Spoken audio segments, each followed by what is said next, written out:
Hello, this is Nicole, and this is Pretty Amazing People. I have been waiting weeks to talk to my guest today. I've seen the amazing things he's been doing. But I've had laryngitis, so you'll hear me struggle a little bit.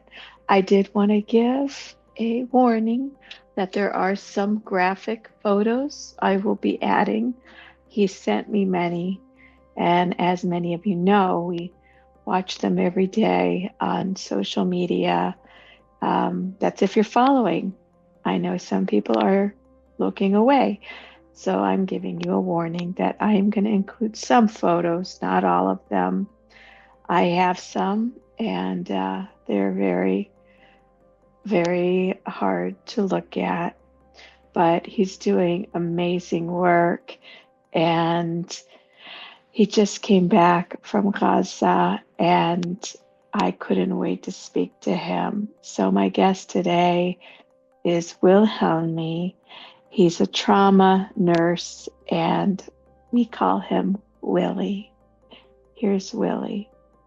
So, hello again, and I'm so excited to talk to you, Willie. We've been chatting and been looking forward to hearing more stories from you. Thank you. Nice to talk to you again. Thanks for having me. It's truly an honor. So thank you. Now it's an honor for me because of all that you do. You people going there and you volunteer. You're not Palestinian. You discovered that you wanted to start helping in 2017 was your first trip to Gaza. Correct. So I like to talk about that because people don't understand. We're trying to re-educate and undo all the propaganda we've been fed, like it's everything started and when they think it started, but it didn't. I'm watching movies, I'm showing documentaries like 50, 60 years old. So you went in 2017. What took you to Gaza? So what took me to Gaza first was I come from a family of freedom fighters, people who were oppressed, were colonized by the Germans first, and then secondly, we became a British colony after World War II.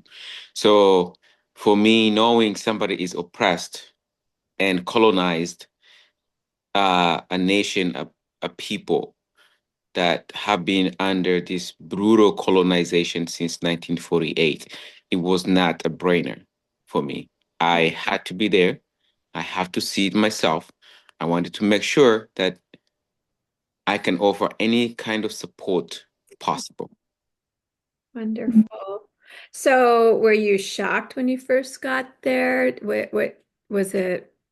Everything you expected, or because I hear from a lot of people it's actually worse. You can't prepare yourself for what you see there.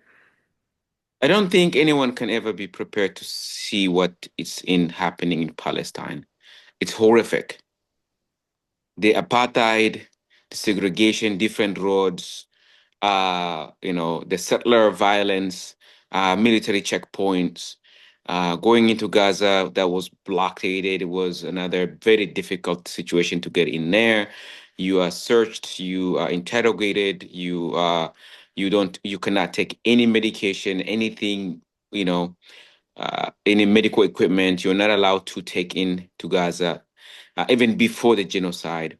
So seeing the rest of Palestine, West Bank, and then going to Gaza and seeing the genocide, even Palestinians in the West Bank cannot go to Jerusalem. Most of them can't. Oh, I And know. so, what kind of country or a state that has such a segregative, racist ideology and wish that the world is okay with it? So for me, what I read was very, very, and what I heard before going to Gaza and to Palestine in general was, you know, what I experienced was worse. My people were colonized, but we had some freedom to move around our own country. But Palestinians don't. They don't Mhm. have freedom of expression. freedom to govern themselves at all. Even it's illegal to harvest rainwater in places. Yeah, I know. It's illegal to move to go to pray to Al-Aqsa Mosque. It's both segregative and racist and colonial empire that Israel is. Yeah. Yeah, I agree. Well, I found you on the good news is like the people we're connecting with. And I know for me, and I can't wait to get to your story too, our lives changed.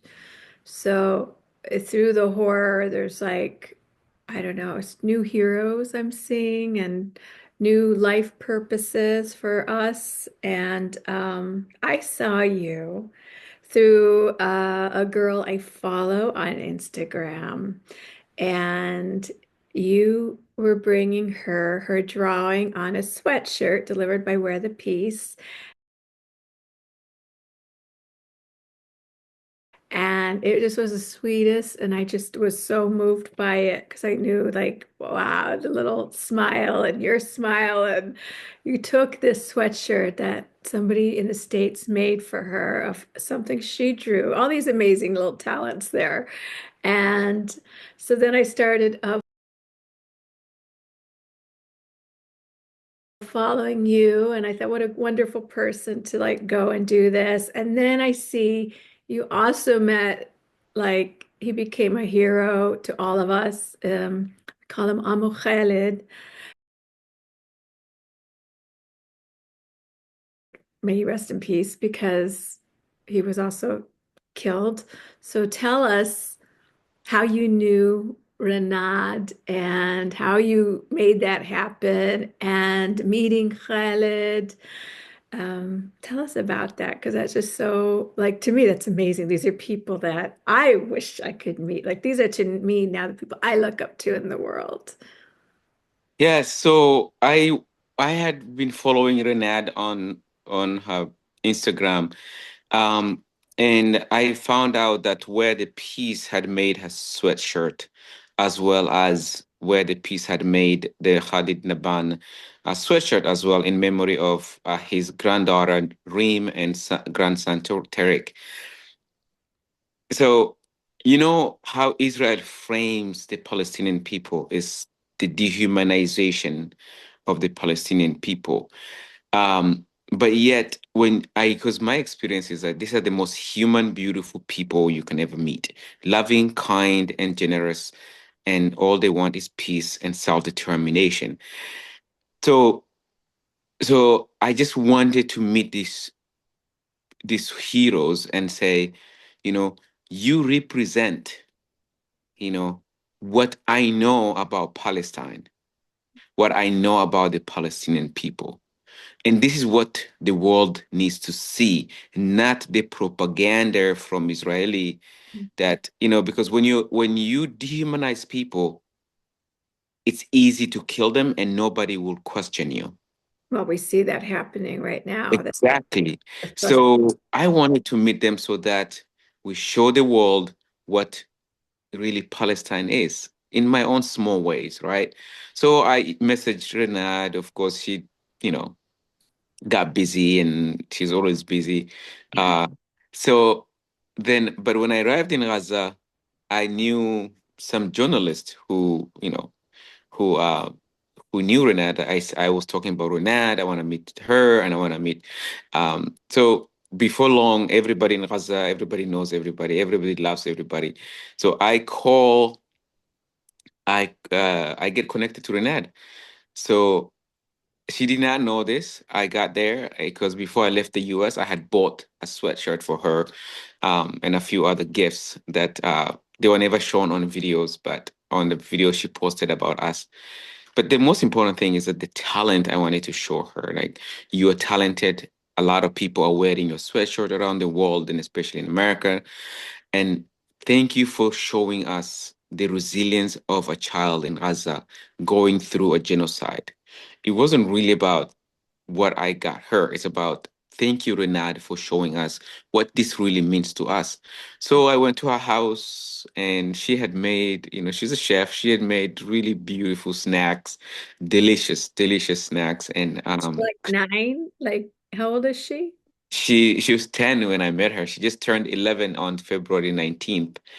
Um, and so yeah, I've been in contact with her since then. But so she made really, really delicious meal. And I after coffee and you know, and I presented her the sweatshirt. And of course she posted it. She was grateful. I was grateful. The honor was mine because I wanted the world to see who the talent, and I wanted to appreciate that. It was very dangerous for us to leave the hospital because we were not supposed to leave. Um, and we are not supposed to leave, but then we left. We went to Rene's house because Israeli would bomb you anytime, any minute. Mm. Any hospital. They know every time where we are, where we're going. Yeah. So, which Khaled became loved by the world because of his beauty, as we were talking about dehumanizing people and the way that they make Arabs. And I know from my story growing up in Los Angeles, being half Palestinian and never even saying that because of the idea I had from television. Um, it's just I love that the world is seeing the truth. So Khaled looks like what media and Hollywood want people to think a terrorist looks like, and he ended up being probably one of the best of like mankind. Everybody fell in love with him as he held his daughter who was killed, his granddaughter, sorry, granddaughter Reem, and said the beautiful words and very peacefully, soul of my soul, which is a phrase and a saying, but it just, the world heard it, caught on. And then he was filmed for like at least, I think it was at least a year Mhm. where he was just doing all kinds of acts of kindness. And in a world he could be angry and violent and everything that, the media wants people to believe. He was the opposite. He just was kindness, helping, feeding every animal and helping in the I saw him helping in the, rooms, emergency rooms even. So tell us about meeting him and what it was like meeting him. It was the most beautiful moment of my life because I had messaged him on Instagram before I left the US to go to Gaza. I wanted to meet him, and behold, here comes the man, walks into the emergency room. Uh, and a friend of mine, a doctor, an ER doctor, calls me. I went up into my room for a little bit to grab something. And he says, "Hey, guess what? Who is here? Who has arrived?" I'm like, "Who?" He's like, "Khalid Nabar." I'm like, "Oh my gosh, I'm coming down." I had to, I because I also brought him that sweatshirt that says, from the words he had said about his granddaughter after she got killed by Israelis, he says, "The soul of my soul. She was the soul of my soul." Yes. Blah, blah. And I sweatshirt says Gaza, the soul of my soul. I had that sweatshirt. I bought him one. I just wanted to also see, like you said, the way the Western media portrays, you know, our Muslim brothers and sisters. It's just not right. So I made him get to the emergency room. He put on his sweatshirt right on in the middle of the emergency room. We were talking, and then we were about to have coffee that afternoon, and then there was an Israeli airstrike, and we were receiving lots of patients with explosive injuries, burns, and um, you know, so and so he had to leave because I got really busy to try to help and save lives. Um, So he said, though, before he left, he said, "Inshallah, tomorrow I'll come back. We'll have gahawa, we'll have our coffee." And I was so happy. It was one of the highlights of my life there in Gaza. The next morning, Khalid Naban was drinking coffee in front of his house, partially destroyed home, and tent area, and he was targeted by Israeli forces and killed him. Um, Someone that I know sent me videos of the first strike of him, something I will never, ever, ever forget. He was still wearing the sweatshirt that says Gaza, the soul of my soul, while he's bleeding to death. They didn't even bring him because didn't even bring him to the hospital because it was too late. The injuries were too severe. They knew that there was nothing, but so we never had that coffee. Mm. But I hope someday, if we make it to heaven, I know he's in heaven. I know he's in Jannah. I know that. I hope and I pray that maybe we will. So yeah, that was and the world loves him. We all love Khalid Naban and the father of the world, the most generous, kindest, loving man you ever meet. Yeah, I love that the world saw, and as hard as it is, and we see how horrible everything is every day, it gets worse. Just, I mean, just you think you can't see worse, which actually I'm going to get to some of the pictures you sent me. Um, the good coming out is that the movement's getting strong and big, and the world sees now the truth, which I appreciate, you know. So you are there, and I've seen some of these pictures, and the first one tell me about is this X-ray with I could see a bullet.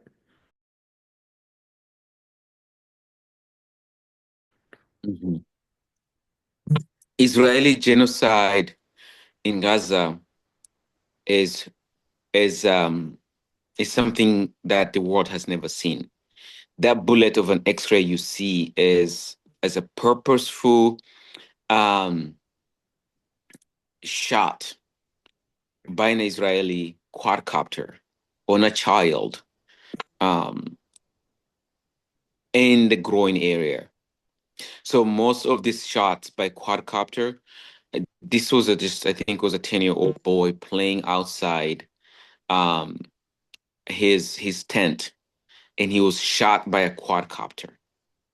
And so we saw a lot of children, especially boys, that coming into the hospital there with shots of the quadcopter um, or snipers in the groin area, especially boys, because they want to make sure that these boys, once they dismantle their reproductive organs, they completely destroy them with bullets. They may never have children. So that's ethnic cleansing for sure. And then also usually they come shots in the head. No one in this world would shoot a child once or twice in the head, in the chest by accident. And usually those shots by snipers or quadcopters, you can tell this is a very experienced killer. Yeah. They're usually a killer shot. This has been told Wait, over and over by doctors. I've heard this story. yes, I it's a wish straight shot into the heart. Like, I just shared that today in Instagram. This has happened so many times. It's like I can't believe people can't get it through their head. What about this child that's all bandaged? We can barely see the face. I'm going to put the picture in. yes. So this child that we had all bandaged in the head, right? Oh yeah, and intubated. So this child came in with explosive injuries. He had massive um, brain bleed. His back of his head was open. So, but he was still alive. We were trying to save his life. His breathing was compromised. So we immediately, intubated this kid, a beautiful child. And, but, but, you know, his whole family was killed by Israeli airstrike that day, and someone missing still in rubble. Um, and someone told us that he was the last living surviving family member. But at that point, when medically we look at him, there was really, if he survived, it's going to be a long, long road ahead. But it was also because there's no medical supplies, no antibiotics, um, no equipment. Ventilators are short of ventilators. Uh, you know, Even gauze where to stop the bleed, it was barely available. So I personally knew that it was going to be a long road ahead. But his medical condition was extremely difficult, because when you look at his eyes, he wasn't really, his eyes were pinpointed, and they were just, there was no really, you can tell that there was, when you look at his eyes, the situation is bad. And he wasn't, not only that, but his blood pressure, his other vitals were pretty much going downhill. What, But two? anyway, Two or three? yeah, He looks like he's about 2 or 3. Like, yes, he was 3 years old. And unfortunately, we sent him to the ICU, but he succumbed to his injuries 2 days later. He fought really hard. oh. I was rooting for him, because him being the last surviving family member, um, that's all anybody would want to see him survive, except the Israeli military. But he didn't. So what is this picture you're holding blood above your Oh, thing? Why? so um, in the US, we have like machines that we used for mass blood transfusion, right? If there's a massive injury, we usually do that very quick, very fast. But in Gaza, there's nothing like that. No equipment like that. Does not exist. So this was after an Israeli airstrike of a tent area in Khan Yunis, that this patient came, was losing so much blood. It's like the whole floor of the emergency room was blood. We're just running through blood, and he needed so much of blood. And so we had to rotate between healthcare workers. You were literally squeezing blood into the patient, because you needed to go in so fast to save his life. So that's what I was doing. Just literally squeezing as fast as I can, so that. But meanwhile, and right after that, we will have to take him to the CT to see how extensive his head injuries were. So that's what I was doing. Okay, and then there's this picture of you holding a child behind his head. Yes, that is a little beautiful um uh Sila with a band-aid in his head. Is it the one you're talking about, with the gauze in his head? The one that you said you were holding in the back of his head. Oh, correct. Yes. So that was also in Khan Yunis at Nasser Hospital. This child was shot by a sniper, by an Israeli sniper, and there was a big gash wound on his back of his head. So I was literally his when he arrived, I was outside talking to some journalists, and then the mass casualties arrived, and I ran into the ambulance. He actually came with a donkey cart.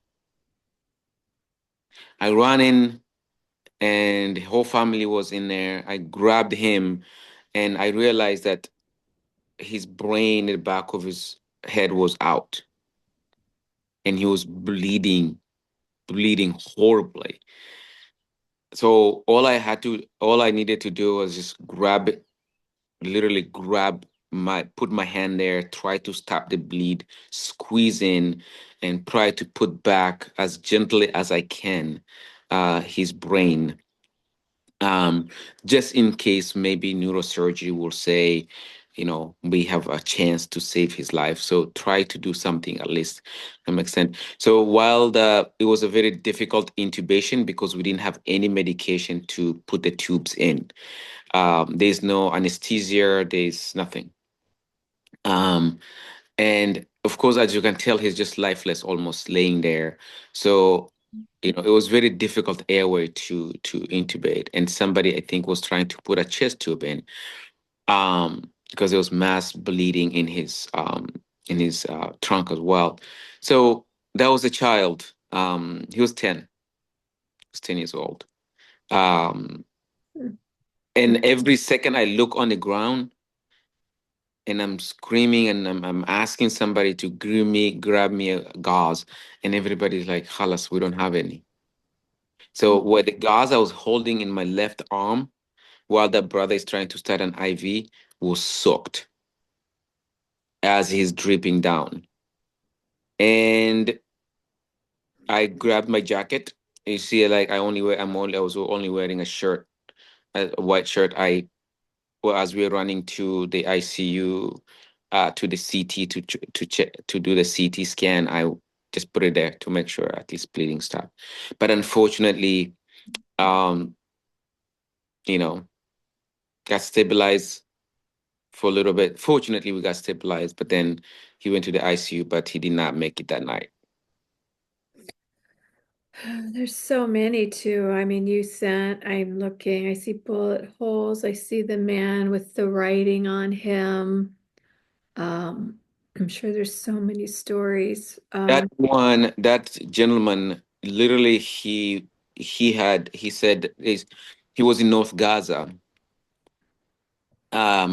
trying to come from the North Gaza. He said he has not seen his family for months that was in the South. He wasn't even sure if they're still alive. He was so brave. That's the bravery of Palestinian people. He said, I'm just a grandpa.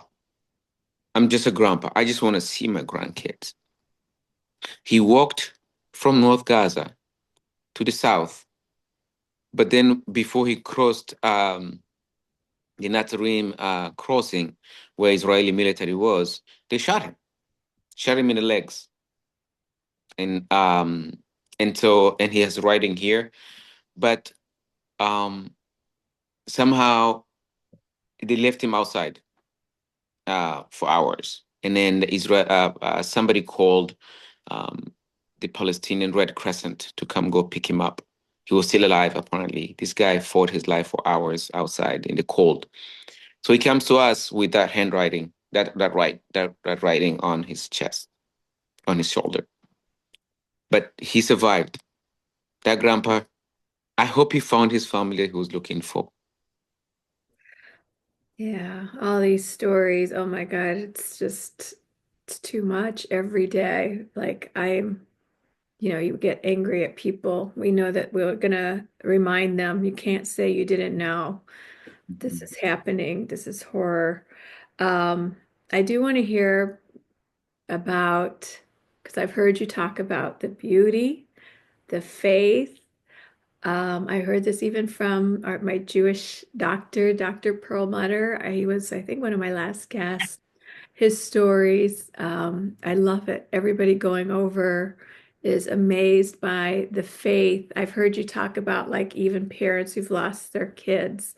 Like, what do they say? And how did that affect you? So every time there's mass casualty and we lose a lot of patients, unfortunately, but we also save a lot, thank God. But whenever we lose a patient, families are not bitter at God. I will be angry. Most Americans will be after you've lost your entire family. They only say, Alhamdulillah. Thanks be to God. God gave me this child, but this he's gone. I'm sorry. And so that faith, no one can bomb that faith. Israel, with all its might, with all its military power, cannot bomb the faith of the Palestinian people. They cannot bomb the yearning and longing for freedom of the Palestinian people. They cannot bomb the idea out of the Palestinian people, the idea for love, peace, security, and self-determination. Yep. Israel. You have me too. I have to keep muting. Yeah, sorry. Um,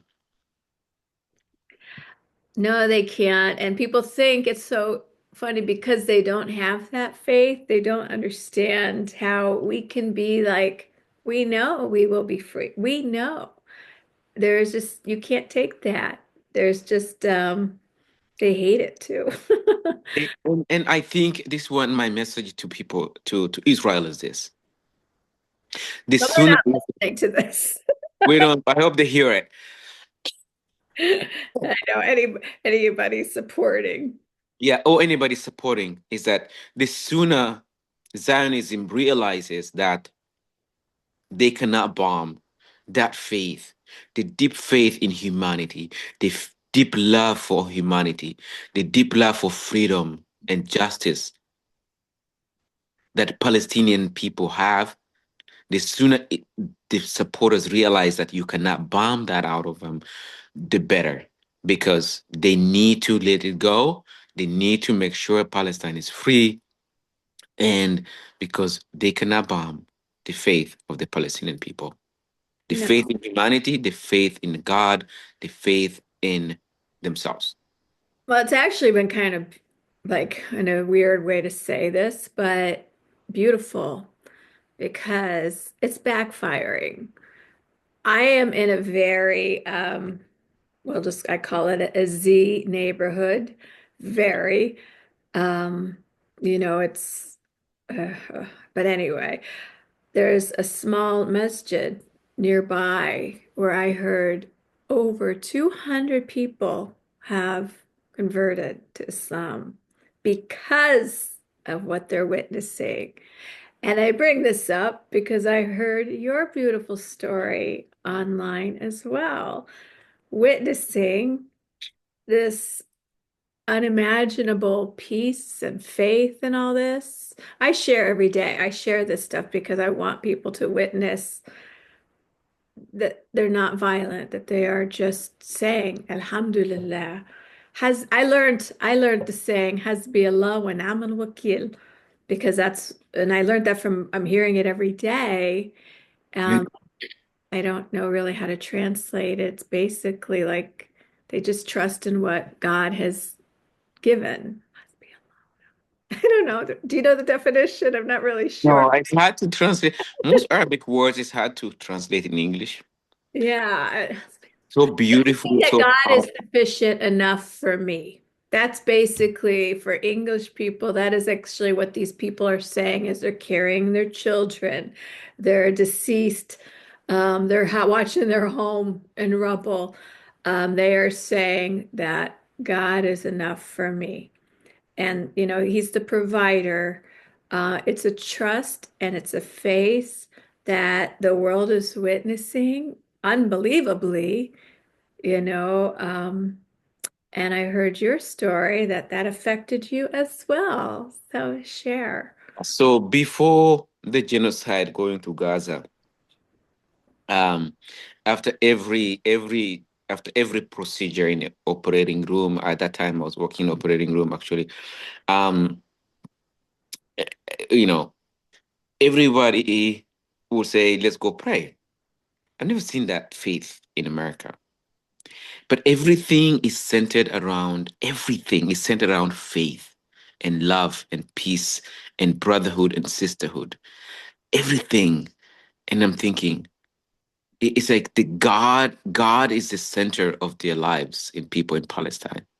And And they're I'm thinking, selfless, the selflessness, like they'll give their last selflessness. piece of bread and they're starving. Like it's Yes. So I talked about that the last piece of bread in after this. Let me tell you, I thought this is beautiful. So anyway, then I went to Al-Quds in Jerusalem to pray at Al-Aqsa. I lied to the Israeli military because they were stopping me from going into Al-Aqsa mosque. I told them I was Muslim. I lied. I'm sorry if they're listening. No, and I'm not sorry. I did. I went in by lying. And they allowed me, they told me, but before I went in, they told me, say any Muslim prayer or anything. I didn't know any. I only knew the Shahada. Somehow I knew the Shahada from back home growing up in Africa. Um, so I said it, they were like, okay, you can go in. So I went in. I prayed. But going into Al-Aqsa Mosque, it's like nothing you've ever experienced. I feel like heaven and earth opened. That there is this weight of my heart just got thrown away. I felt peace. And I felt like this is what the Palestinian people carrying in their hearts. This faith that I saw in Gaza and I saw it in West Bank. So when I came home, and then I went back to Gaza during the genocide and come back home. I was like, there's something really beautiful about this. I started studying and reading about this, about Islam. And before long, I took my own Shahada. So it's been the most gracious joy of my life. Yes. that's amazing. So And talking about generosity too and kindness, I want to say something about that. When I was in North Gaza, this is an example of this emergency room doctor. He was arrested in December by Israelis, beaten up, tortured, but he came back. They released him finally, but he's tortured. So this brother of mine, he's an emergency director of the ICU there. After 10 months, they got eggs from the WHO, and they delivered those eggs to healthcare workers, only 12 eggs. He takes them home. His wife makes this delicious shakshuka. Guess who brings those eggs to us? He comes to me, he's like, brother, my wife made this. We love you. You're our guest. I say, brother, Habibi, I cannot eat this. I cannot eat this food. I said, your children have not had egg protein for 9 months. At that time, the genocide has been going on for 9, 10 months. I said, I can't. He said, Habibi, you have to. You're our guest. You cannot say no. Please, Habibi, bilafia. Said with bilafia means for health, Mhm. And grudgingly, I ate that shakshuka. It's those people who don't know shakshuka is. Eggs and tomatoes and Oh, it's so good. I ate it, but so this is the generosity of the Palestinian people. yeah. They give you whatever they have before they help themselves. Yeah. And you're coming back to the States. You're gonna have eggs. Yeah, They don't care. They want because the world will never know, and only the ones who've experienced it. Those are the ones fighting, and those are the ones that are activists because they know the truth. It's like they want you to have it. They will give. I broke down crying recently because, I have friends over there, family over there, and one, like they had her husband for a long time. And, we're watching this stuff, and sometimes we feel like we don't know what to do and what are they feeling. But they have something, just this beautiful strength that we don't. And I just thought it was funny because I'm crying to her. And she's like, they always want to know how I'm doing, It's like unbelievable, and it's like, no, I'm worried about you. But no, they're so selfless, and we can all learn from them. And that's what I say. I mean, if there's a lesson in this, let's all learn from them and be better humans, do better. And I've never understood more than now. Like no one is free until we're all free. Correct. Correct. And there's this brother of mine in Gaza always messages me. He says, "How are you doing, my brother? I hope you're always happy and healthy." Like, you are wishing me happiness and healthy. Thank you. But I'm always worried about you. He's like, "No, don't worry. Allah is with us. Don't worry about us. God is with us." I'm like, well, I cannot help it. So I want to tell your listeners that the most loving people, the Palestinian people, the kindness of all that I've ever met, and I've been a lot of places around the world, they're the ones that are the most tortured, killed, massacred. Help me make that sense to you. These are the most kindest, loving people, but yet are the ones that are enduring the most brutal, the most horrific experiences of murder, slaughter, genocide, and colonialism. How does that make any sense? I'm not saying even the most evil people deserve to be slaughtered. That's not what I'm trying to say. Everybody deserves a life. Mhm. Everybody needs to be redeemed. So, but yet these are the most faith-filled, loving humans, but yet they are the ones enduring the most brutal, Violent occupation. violent occupation and genocide. Mhm. Yep. So we say, free Palestine. In And our we won't lifetime. stop. We In won't our stop. lifetime. We Yes, believe, and we still will believe that they will be free in our lifetime. it will be. People like you and so many others that, as we've discussed, like so much in our life has changed, circles, goals. Um, but it feels, I personally have never felt better and on the right path and doing something that really means something. So thank you for being part of my vision. My vision is getting our story out, getting the truth out, and hopefully to be somebody like you who can actually go and be hands-on and help the most beautiful people and the most oppressed people and see them free.